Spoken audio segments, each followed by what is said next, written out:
Assalamualaikum warahmatullahi wabarakatuh. Bismillahirrahmanirrahim. Ashhadu an la ilaha illallah wa ashhadu anna Muhammadar Rasulullah. Allahumma salli ala sayyidina Muhammad wa ala ali sayyidina Muhammad. Rabbis rahli sadri wa yassir li amri wahlul 'uqdatam min lisani yafqahu qawli. Amin. Bismillahirrahmanirrahim. Salam santunku, salam ta'zimku buat para sahabat-sahabatku tercinta, jamaah uripi Allah dimanapun Anda berada, baik yang ada di dalam ataupun yang ada di luar negeri. Semoga kita tetap di dalam lindungan Allah Subhanahu wa ta'ala. Amin ya rabbal alamin. Sebelum kita mulai kajian di malam ini, marilah kita gembahkan, marilah kita akbarkan di dalam nyawa, mari kita akbarkan di dalam jiwa, mari kita akbarkan di dalam roh, mari kita akbarkan di dalam hati dan hidup kalimat-kalimat thayyibah. Subhanallah walhamdulillah wa la ilaha illallah wallahu akbar wa la hawla wa la quwwata illa billahil aliyyil azim. Alhamdulillahi rabbil alamin. Pada sesi kali ini ada pertanyaan dari sahabat kita yang ada di Brunei Darussalam, yang mana namanya dirahasiakan. Bertanya demikian, Kang Mas, apakah kelak di surga kita bisa bertemu, berjabat tangan, mencium tangan, dan memeluk serta berkumpul dengan Nabi Muhammad sallallahu alaihi wasallam? Itulah pertanyaannya. Bismillahirrahmanirrahim. Di sini membahas tentang yang sesungguh-sungguhnya.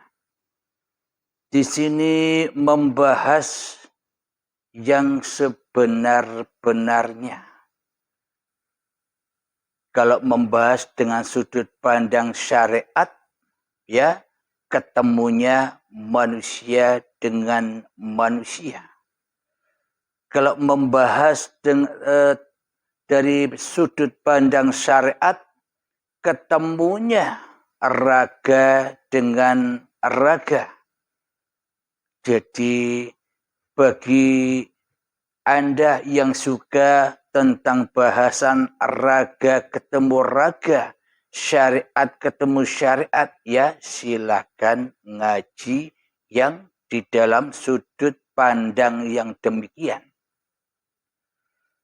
Akan tetapi bila Anda ingin menyaksikan yang sebenar-benarnya, apakah kelak di surga kita bisa bertemu dan berjabat tangan, atau mencium tangan dan memeluk serta berkumpul dengan Nabi Muhammad sallallahu alaihi wasallam?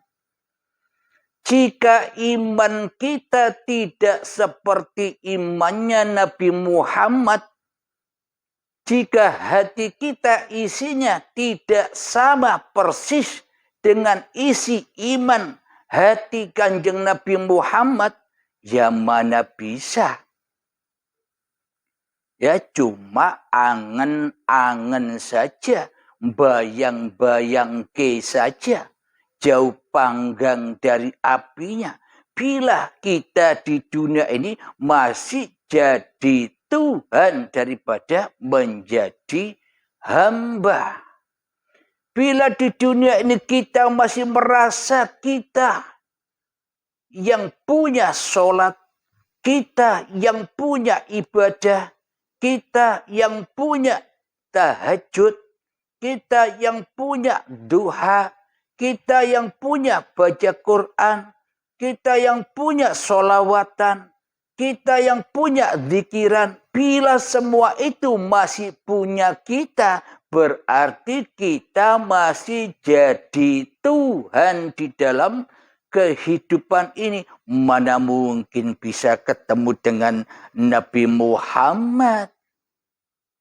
Wong imannya masih kufur, kok mau berharap bertemu dengan Nabi Muhammad? Tidak punya iman kepada Allah, kok berharap-harap ketemu dengan Kanjeng Nabi Muhammad? Ya, semuanya hanya mimpi. Alhamdulillahirabbil alamin. Jika ingin ketemu dengan Kanjeng Nabi Muhammad sallallahu alaihi wasallam, ya rubahlah iman hatimu. Nyatakanlah Allah daripada kau nyatakan hatimu. Nyatakanlah wujudullah di dalam hatimu daripada wujud diri manusiamu di hatimu. Nyatakanlah uripe Allah daripada uripe manungsamu di hatimu. Nyatakanlah kekuasaan Allah lebih nyata daripada kuasamu sendiri di hatimu. Itulah iman yang dimiliki oleh Kanjeng Nabi Muhammad sallallahu alaihi wasallam. Jika imannya saja tidak sama, ya beda tempat. Kanjeng Nabi Muhammad di dalam surga, sementara kita masih di dalam neraka hawa nafsu kita sendiri selama ini. Yang perlu diingat, wahai sobat, Allah bukan babakan raga. Allah bukan babakan syariat. Allah bukan babakan badan, tapi Allah babakan yang menggerakkan, yang menguasai, yang menghidupi badan-badan ini. Yakni hatinya yang dilihat oleh Allah, bukan laku raganya, bukan laku syariatnya. Percuma kalau kita masih merasa berkuasa atas syariat-syariat yang kita kerjakan. Wong masih jadi Tuhan, wong belum menghamba kepada yang menciptakannya. Jadi jangan salah pandangan. Namun bagi hawa nafsu, pasti pandangannya kepada awake dewe. Hawa nafsu pandangannya kepada syariat yang kukerjakan ini syariatku sendiri. Solatku sendiri. Ibadahku sendiri. Tahajudku sendiri. Duhaku sendiri. Baca Quranku sendiri. Kalau kita sendiri yang melakukan itu semua, apa bukti pengabdian kita kepada Allah? Kalau sementara di dalam hati kita yang jadi Allah, yang jadi penguasa, masih hawa nafsu kita di dalam segala aktivitas yang kita kerjakan. Berarti kan belum beriman bahwa Allah itu pencipta dirimu. Bahwa kita ini adalah buatan Allah. Berarti kita belum yakin dan beriman bahwa kita ini ciptaan Allah. Diciptakan apa saja, bodinya, badannya, raganya diciptakan oleh Allah, sekaligus apapun perbuatannya diciptakan oleh uripe Allah pula. Itu imannya Kanjeng Nabi Muhammad sallallahu alaihi wasallam. Bila tidak sama imannya, mana mungkin bisa bertemu Kanjeng Nabi Muhammad sallallahu alaihi wasallam. Di sini yang dimaksud bertemu dengan Kanjeng Nabi Muhammad bukan ketemu antar raga, bukan ketemu antar badan, bukan ketemu antar syariat, akan tetapi ketemunya kita dengan Kanjeng Nabi Muhammad itu adalah antar imannya. Imannya Kanjeng Nabi Muhammad apa? Imannya para nabi apa? Muhammad, bukan kamu yang lempar, aku yang lempar itu. Muhammad, bukan kamu yang memanah, aku yang memanah itu. Dari sini sudah jelas bahwa kedudukan Nabi Muhammad ini hanyalah makhluk, hanyalah buatan, hanyalah ciptaan yang tak bisa apa-apa. Sementara selama ini kita merasa menjadi Tuhan daripada menjadi makhluk. Kan beda iman dengan Kanjeng Nabi Muhammad. Imannya saja beda. Apalagi kedudukannya.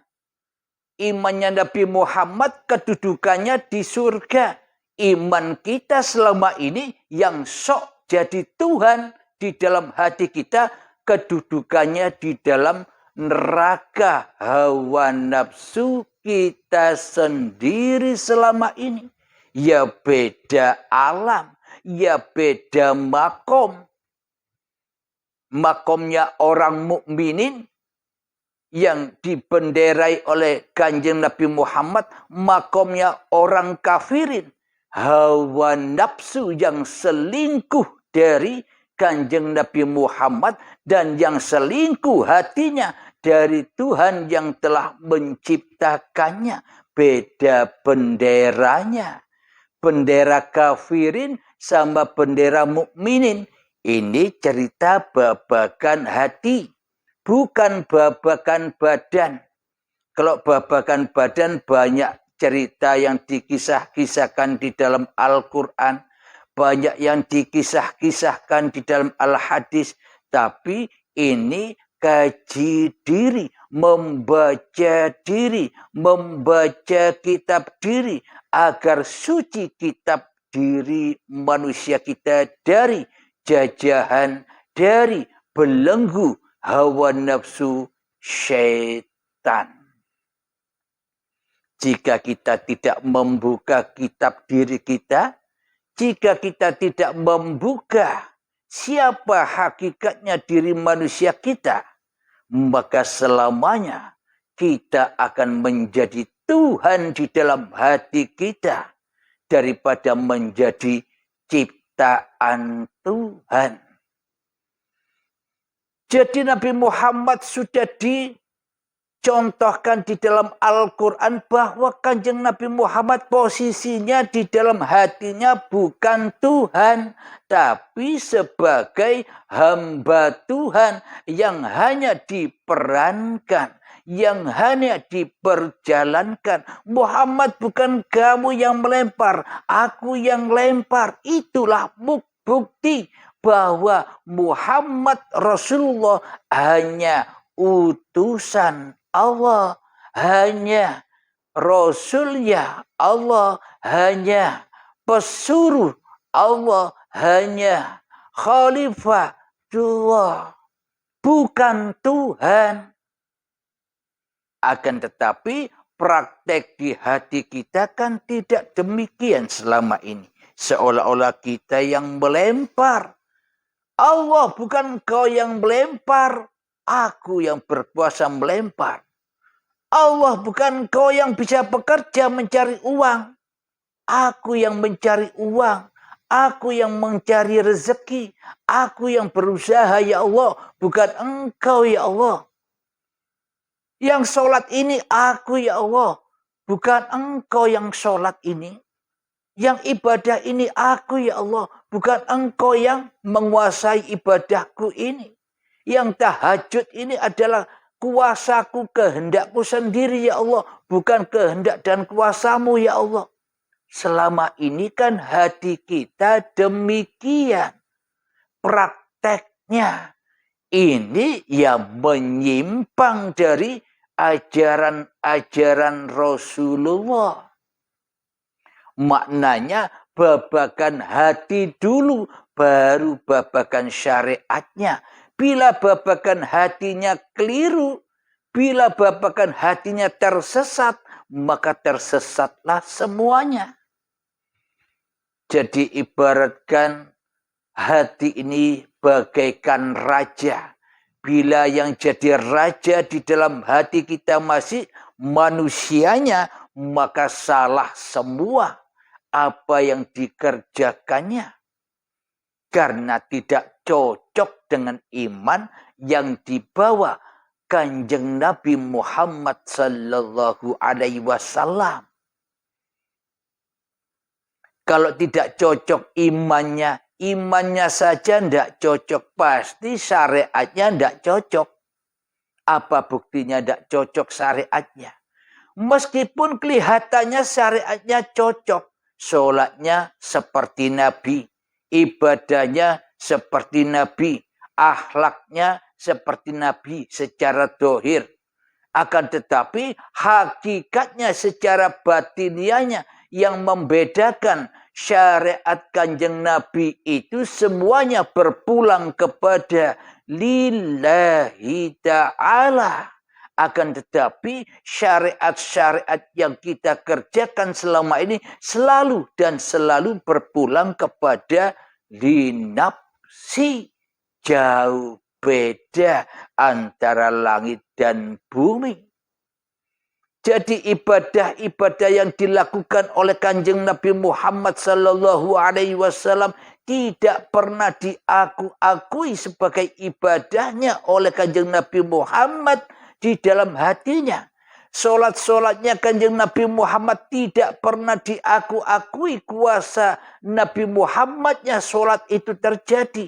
Akan tetapi Kanjeng Nabi Muhammad selalu tunduk patuh bahwa semua apa yang dikerjakannya itulah kehendak dan kuasa Allah.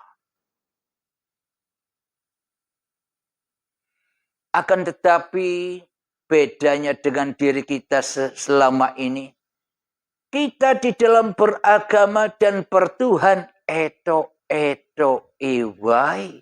Bertuhan seolah-olah saja bertuhan. Kenapa? Demi untuk menutupi kebesaran, kemahaakbaran, kemahasucian, kemahaagungan hawa nafsu kita sendiri yang mana seluruh syariatnya selalu berpulang dan berpulang kepada linafsi.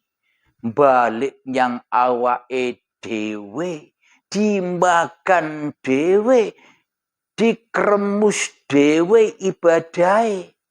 Ora dipersembahake kepada pangerane, namun diambil, dinikmati buat mayoran sendiri dengan iblis setan hawa nafsunya. Inilah bedanya. Meskipun kelihatannya syariatnya sama, sholatnya sama dengan Rasulullah, puasanya sama dengan Rasulullah, zakatnya sama dengan Rasulullah, meskipun tidak sama masanya, sama lakunya, tapi kondisi hatinya beda, ya beda. Pulangnya beda. Kanjeng Nabi Muhammad pulangnya kepada Allah. Sedangkan diri kita selama ini pulangnya kepada Abdul Halimnya yang jadi Tuhannya.